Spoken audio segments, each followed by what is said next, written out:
It's been said that better questions lead us naturally to better answers, and that it's in not knowing that we open the doorway to knowing. I'm Scott Lennox, and you're listening to The Beautiful Question, a consideration of things that truly matter in a complex world. Have you ever felt that you've been pushed beyond your limits? Have you ever felt like dropping everything and just running away from your life? Today, we'll take a closer look at that urge and consider some healthier alternatives. Stay with me.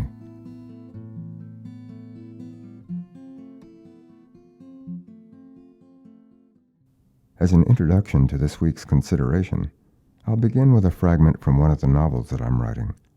It's simply called Away. You may be able to relate to the main character.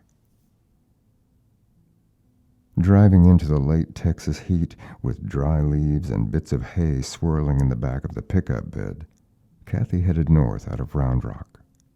The western sky was slowly turning to a sheet of beaten copper, but Kathy didn't notice. Her only thought was getting away. In my story, the main character is a woman in her late 40s named Kathy. A nurse and a horsewoman, she feels that she's been pushed beyond the limits of her ability to cope. At the peak of it, feeling betrayed and overwhelmed by her life, she cusses out her brother Carl and flips a lit cigarette at him as he walks away. Gathering her resolve, she stares into the dark of the house through the screen door, then climbs into Carl's old pickup truck, fires it up, and drives off. As she makes a blind dash to escape her pain and the overload of her life, a cloud of dust hangs in the air behind her on the narrow gravel road that leads to the highway. Still fuming at her brother, and with only a few dollars in her pocket, she heads north with no destination in mind.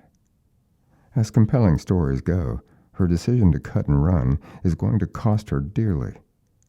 I won't betray the ending, but as you might imagine, things will get much worse for her before they get any better.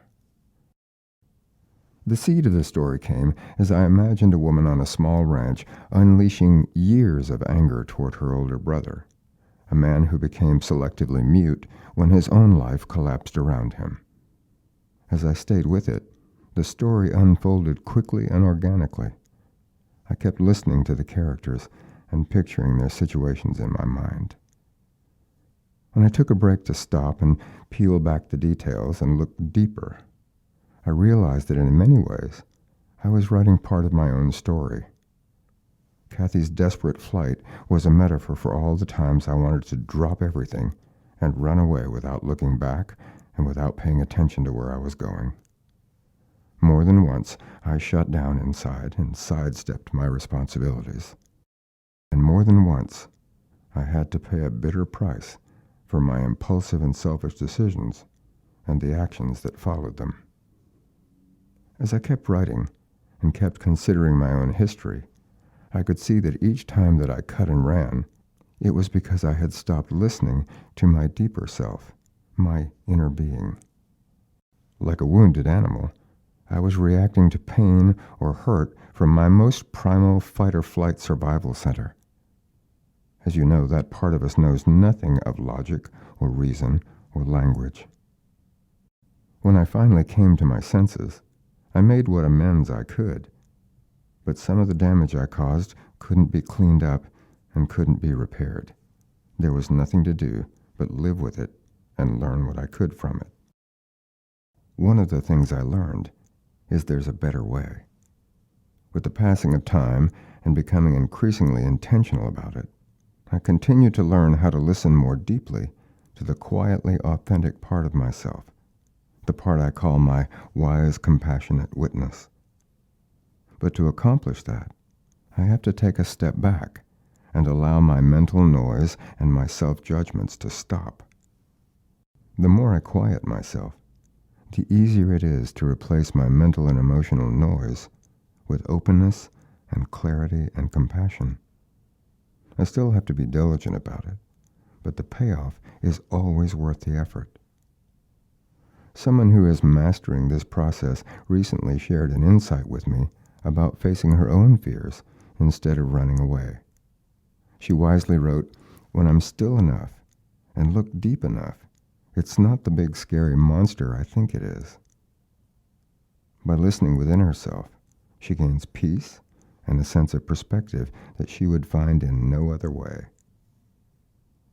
What are you struggling with that makes you want to run and not face it? What do you really need in order to stop and face it head on? What will most naturally happen when you do? These are some of the questions I ask myself when I'm challenged, and they happen to be among the right ones. When we stop and ask the more effective questions, we're led by something deep within ourselves to find more useful answers. If you're struggling right now, I offer you this week's beautiful questions, asking that you sit with them until you hear what wisdom and kindness arises in you. Here are the 4 questions. 1. Regardless of how much you feel like turning away or running away, are you willing to first stop and breathe some space into your life today so that you can truly hear yourself and gain some perspective? 2. Are you willing to consciously relax the physical tension you're holding as you take time to exhale slowly and intentionally? 3. Are you willing to silence the voice of the inner critic for a while? This is a big one. Are you willing to silence the voice of the inner critic for just a little while? And 4, as you do, turning your inner ear toward the fully self-accepting and self-nurturing voice within you. What is that wiser and more compassionate voice telling you? As you settle a bit, perhaps generating your own beautiful questions, and as the more loving conversation with yourself deepens, write and tell me about it. I'm listening. As I say each week, my light with your light. Thank you once again for listening. I'm always inspired by our collaboration as we work and play together, building better lives and better possibilities for ourselves, for one another, for the world, and for our beautiful planet home. I look forward to your comments and feedback. You can also be inspired by visiting my good friends at Cosmos Journal. That's KOSMOS Journal. Their mission is to inform, inspire, and engage global transformation in harmony with all life. You can easily find them online at cosmosjournal.org. And as always, you can find my free podcasts and guided relaxation audios by searching for The Beautiful Question in Apple Podcasts or SoundCloud or CastBox, or by visiting the podcast page of my website at scottlennox.com. If you find them useful or encouraging, don't hesitate to share them. I'm Scott Lennox, and this has been The Beautiful Question. The Beautiful Question is a One Light production, written, recorded, produced, and funded by Scott Lennox at Heart Rock Studios in Fort Worth, Texas, as a way of paying forward to life, being fully present, becoming better engaged with things that truly matter in a complex world, and committing to a healthier future for all of us.